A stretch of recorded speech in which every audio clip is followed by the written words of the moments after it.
guys, my name is Carolina and I am your host for this week's 180 service.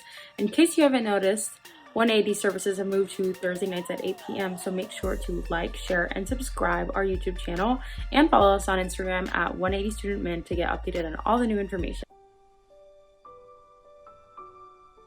We're in the middle of our Tough Stuff series with this week's message hosted by Mr. Adam. Before we get started, I thought that we would play an icebreaker game, and I thought that a question that I see fit for the craziness that is 2020 is, what is a song that you would pick to describe your life right now? Show me the meaning of being lonely.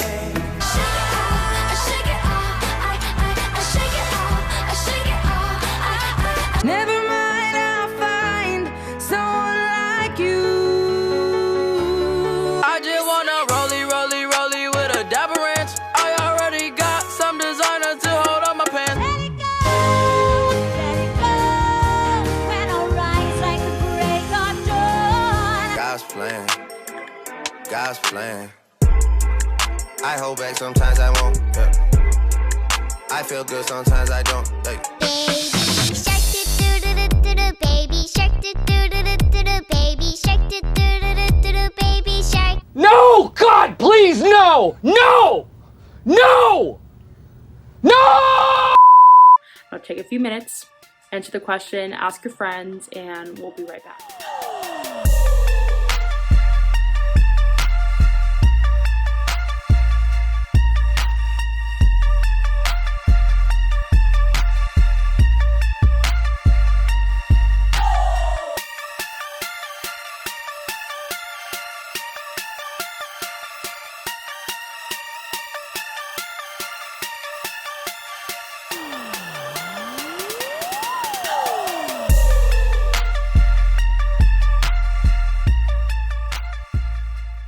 Hello, everybody.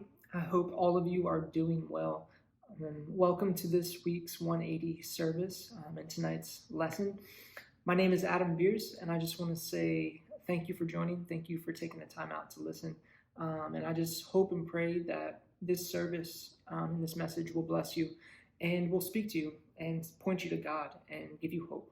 So without further ado, we have been going through, well, we started last week, the Tough Stuff series, and this week is the second week of the Tough Stuff series, and we're going to be talking about something that we all have experienced, have had to deal with, have had to go through or suffer through, and no, I'm not talking about constipation. I'm talking about disappointments, which constipation can be a disappointment. But this week's lesson is on disappointments. And in life, you've probably heard the saying that there's two things that are promised in life, and that's death and taxes. You're gonna die, and you're gonna pay taxes if you follow the law. And both of those things are really disappointments. And what it's getting at is that the only thing that's for sure certain in life is disappointments. Success is not a guarantee. Good things are not necessarily a guarantee either. But one thing that we know is a guarantee that we're going to have to deal with and experience is disappointments. And so that's what we're going to deal with today. That's what we're going to deal with tonight is how do we respond to disappointments? How do we deal with it? How should we respond, or how should we deal with it? And what do they mean, or where do disappointments, fall if God is real? Like, how should we be seeing disappointments if God is real, if he is who he says he is? And so that's what we're going to deal with tonight. And so let's just start with thinking of some examples of disappointments in our lives.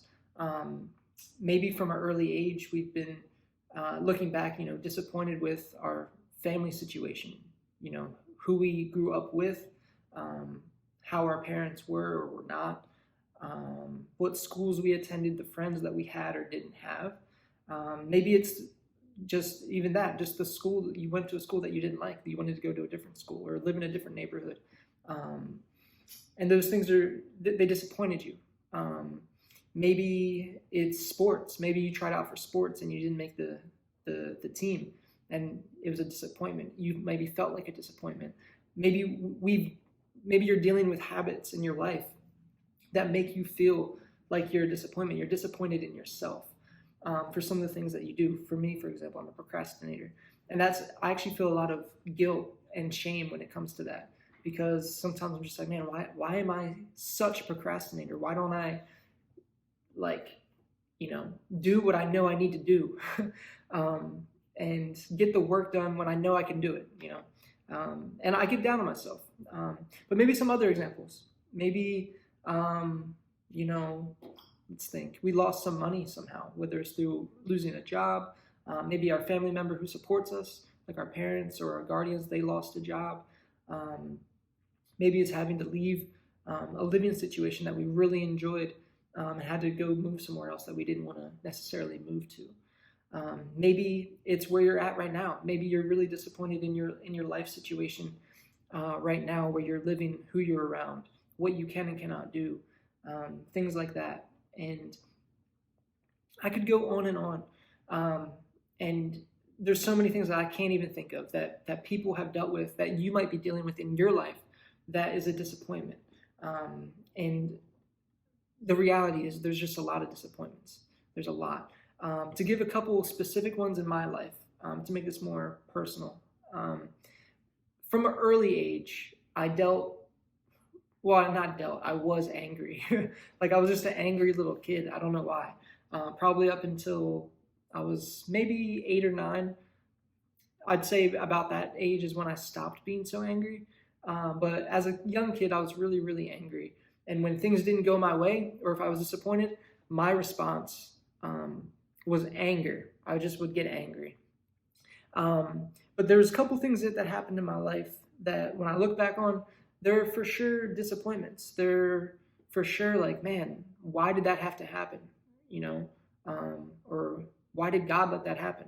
One example is when I was 11 years old. That's when my parents got divorced. And the years leading up to that, I remember there was just always a lot of fighting, a lot of, how would you call it? Like, just no peace, I guess, in our home. There was anger, resentment, yelling, screaming, fighting, sometimes physically. And it was just hard to watch. As a young kid, like, you have this idea of what things are supposed to be as a young child, and that that's not it. And then once you have a mom, you have a dad, they're supposed to be together, and then one day they come and tell you, hey, dad's leaving, we're divorced, we're not going to live together anymore. It shakes you, it rattles you.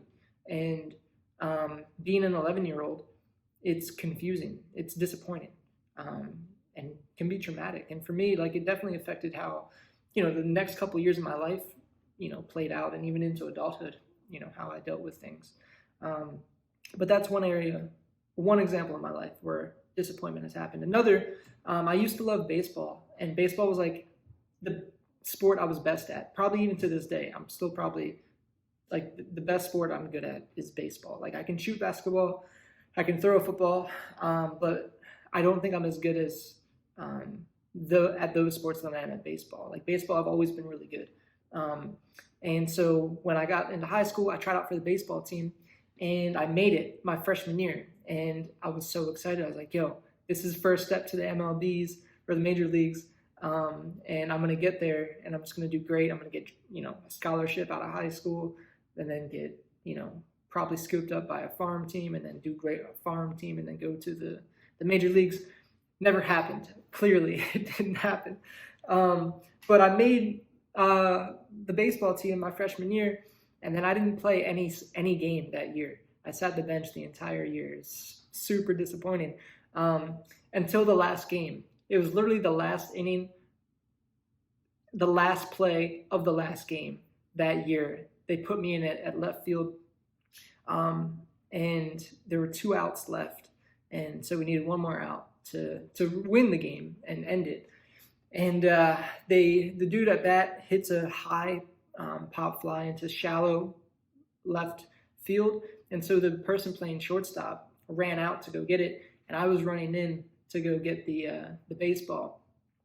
And so I get there first, and I catch it, but I only got there about a split second before the other kid. And so when I catch the ball, me and this kid collide heads. He gets knocked out. I get thrown to the side, like, what just happened? I hold on to the ball, so the game is ended, and I win the game, but we both end up going to the hospital. I got a concussion. I don't know if they said I didn't break my nose, but there was definitely like, my eye was black for like 2 weeks, and I felt like I did, but they said I didn't. Anyway, so that's how that season ended. Next year, I tried out for baseball again.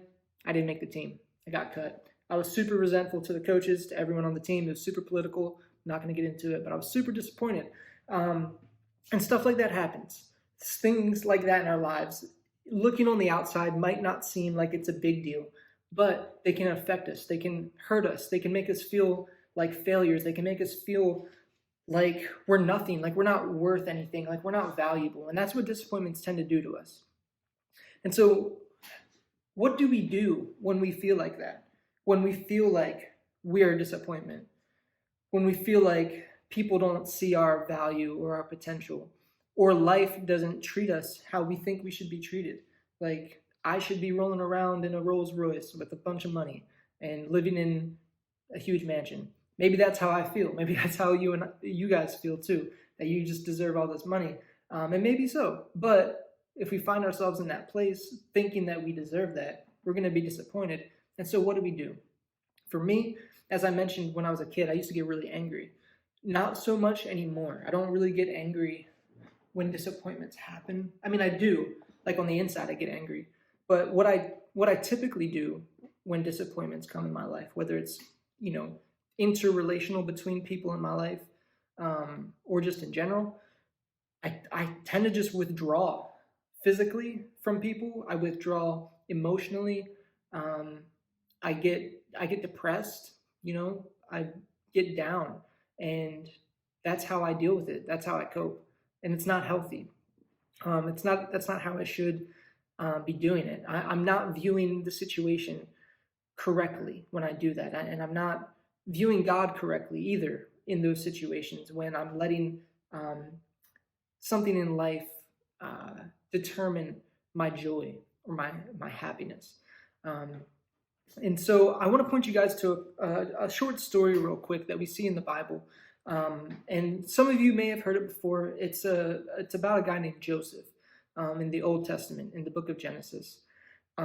Very famous story, but if you are not familiar with it, I will iterate it to you so you can get the gist of what I'm saying. So the story of Joseph goes like this. There's a guy who's born. His name is Joseph, and he has a bunch of brothers. And they all grow up in an agricultural society under their father and his estate and their land. And so, they raise animals, they farm, they live a rural life, right? But Joseph has these bunch of brothers. And fortunately for Joseph, he is his father's favorite. So his father, blesses him with the best clothes, the best jewelry. He gets to relax more at parties. His brothers have to serve him, all that kind of stuff. And so, unfortunately for him, his brothers don't like that. They're super jealous that their father treats him better. And one day, his father gives him a very nice robe, this very nice cloak. And if you know the story, it's typically called the cloak of many colors, or the robe of many colors. And in that time, having something that was multicolored was a sign of, respect and royalty and wealth, that you've been given something that's very valuable. Nowadays, you can have a tie-dye shirt and no one cares. It's probably cheap, But back then, being able to find the materials to make the clothing and then also to dye and stain the clothing was a whole task. And so it was a huge thing. So he gets this cloak from his dad. His brothers are super jealous. And they're like, you know what? We're going to stage this dude's death to make it look like he's dead. Well, actually, we're going to kill him, actually. That's what they did. They said, we're going to kill him. And so they throw him in this, this well, this pit. And they make it look like a lion had eaten Joseph. And so they take the cloak back to their dad, and they're like, yo, Dad, look, this lion, it ate Joseph when he was out in the field. here's his cloak, it's all bloody, whatever. And so they stage his death. They go back to the pit, go back to the well, and Joseph is still alive. He's still there because he had not been eaten by a lion. And what the story tells us is that there's a caravan of slave traders who are going to Egypt. And this caravan has a bunch of slaves on it, and they will buy and sell slaves to people. And so they're like, you know what? Let's make some money off this fool. Let's sell him to these people into slavery, and we'll never see him again. We'll never have to worry about him again. He'll go into some crazy foreign country. We won't have to think about him ever again. So they sell him into slavery. When Joseph arrives in Egypt, the country that the slave traders were going to, he, is a slave. He's a servant. So he's doing whatever he's told to do by everybody. He's living a slave life. And he gets a really good rapport with the people who he's serving because he does it well. He does it faithfully. He serves very, very well. And so he gets a good report. And so he ends up serving underneath a leader in Egypt. And he becomes pretty much entrusted with everything underneath this guy. So this guy named Potiphar is wealthy, powerful, in charge of a lot of things. And Joseph being a slave, he puts Joseph in charge of everything that Potiphar has, except for his wife. And so everything that Potiphar has, Joseph gets to have control over and help manage. One day, actually a series of days, Potiphar's wife tries to seduce Joseph and tries to get him to help her cheat on her husband. And so he's like, nah, lady, I'm not having it. I'm not gonna, why would I cheat, or why would I, sleep with you and betray the one dude who's, put me in charge of all this stuff. And so the story goes that she, berates him over and over and over again. And he's like, nah. And then one day she gets really, really physical with him and like throws herself on him. And he like pushes her off, and what is it? Oh yeah, she as he's pushing her off, she grabs hold of his robe, his cloak, and he becomes naked. He runs out, and then she screams. People come running, and they're like, "What's happening?" And then she's like, "Yo, he tried raping me. He tried seducing me." And puts it all on him, puts it all on Joseph. Potiphar finds out about this, the dude that's in charge of Joseph, throws Joseph into prison for this. And it's not, America, how today, you get a fair trial. It's just like, yo, you get accused of this, he's in prison, probably for the rest of his life. And so while he's in prison, the king of Egypt, named Pharaoh, he has these dreams that no one can interpret. And so,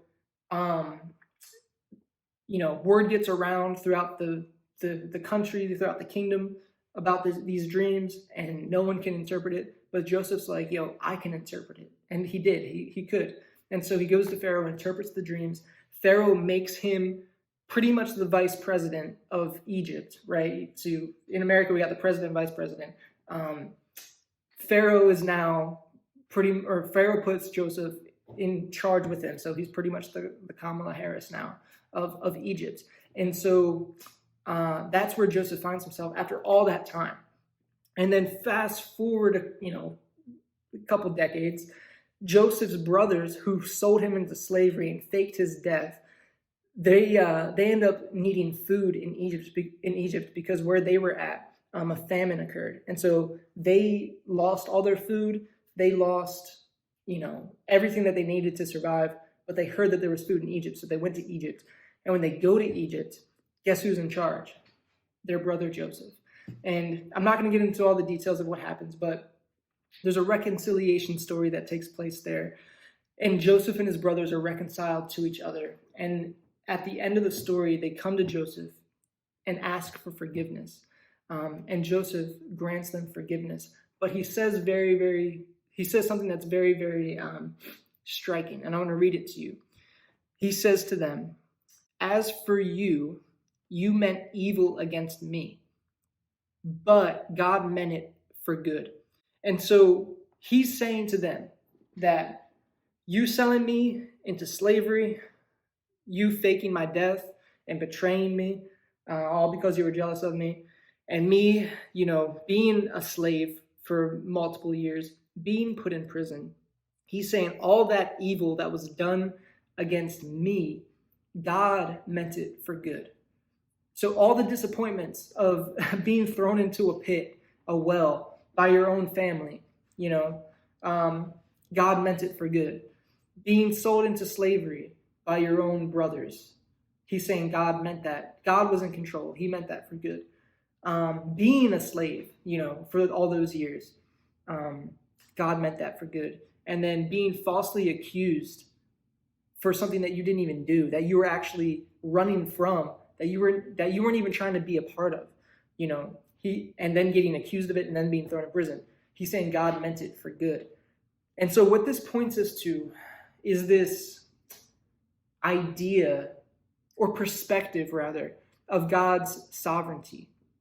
And what I mean by God's sovereignty is just that God is in control of everything, and that he can take what is bad, he can take what is evil, and he can take what is disappointing, and he can use it for good. And here it says God meant it for good. So he took it and redeemed it. Like he made it so it's evil, but he's using it for good. Yes, it's a disappointment, but he's going to use it for success. And so everything that happened to Joseph when he was in Egypt, everything that happened, that God, putting him into slavery, taking him out of slavery, put him into prison, and then putting him into a position of authority, was all for a purpose of saving people's lives. That was the big picture scheme, that, there was a famine, people had no food. They couldn't go to the grocery store and buy food. Imagine all the grocery stores around here, all the restaurants not having food. And what are you supposed to do? Joseph was that person who God gave Pharaoh the dream that I mentioned. And then Joseph interpreted it saying that, there's going to be 7 years of famine. And so he's like, we need to start saving food. And so they do save food, they store up, and they're able to save people's lives.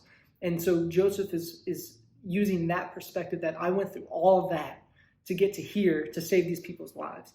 And so when it comes to our disappointments, a lot of times we need to take our eyes off of the disappointment and put our eyes on God, on who's bigger than the disappointment, who can use the disappointment for something that's good, for something that we might not even be able to see. Because, a lot of times doors close in our lives and we might not know why, and it might be really disappointing, but we know that, God is going to move us in the direction he wants us to go. And so what I want you guys to take away from this, and what I want to take away from this and thinking about this, is that through the ups and downs of my life, through the good times and then the disappointments, is to just trust God, to just trust him, that he's in control, that he has a plan, and letting go of the anxiety or the anger or the depression or resentment that you might feel because of the disappointment, and just trust that God is bigger. And, God being God, we know he's infinite, and something that's infinite is, one, it's never ending, but it's bigger than anything and everything. It's the highest in every category.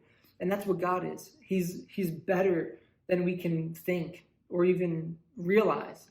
And he works everything together for our good, for those who love him. And so trusting in that truth, that God has a plan for you. He has got a plan for me, that disappointments are not the end of the story.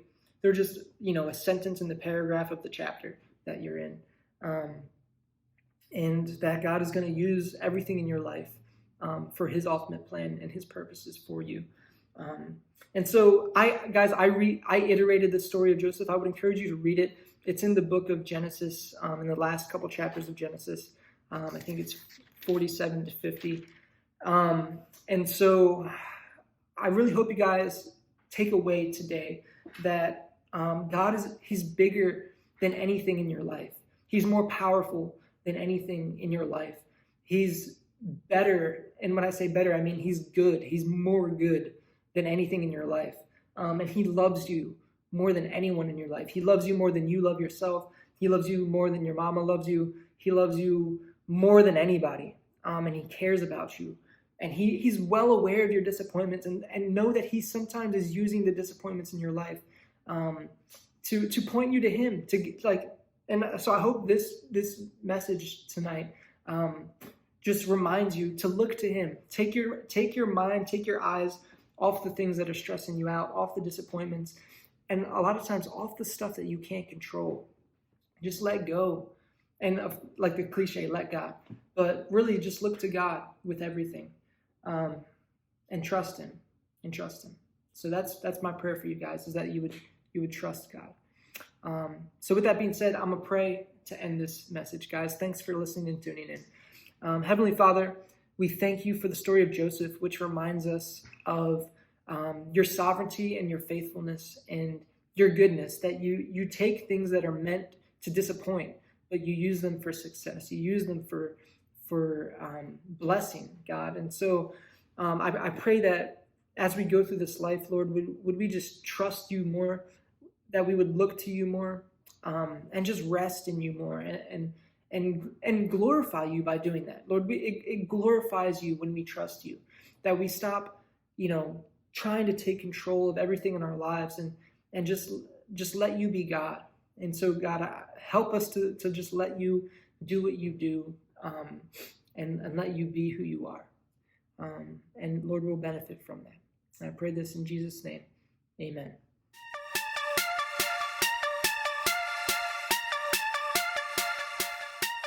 So much, Mr. Adam, for that amazing message on disappointment. Remember to like, share, and subscribe our YouTube, and to follow us on Instagram at 180 Student Min so you guys can keep in touch. And we will see you guys next Thursday. Bye, guys.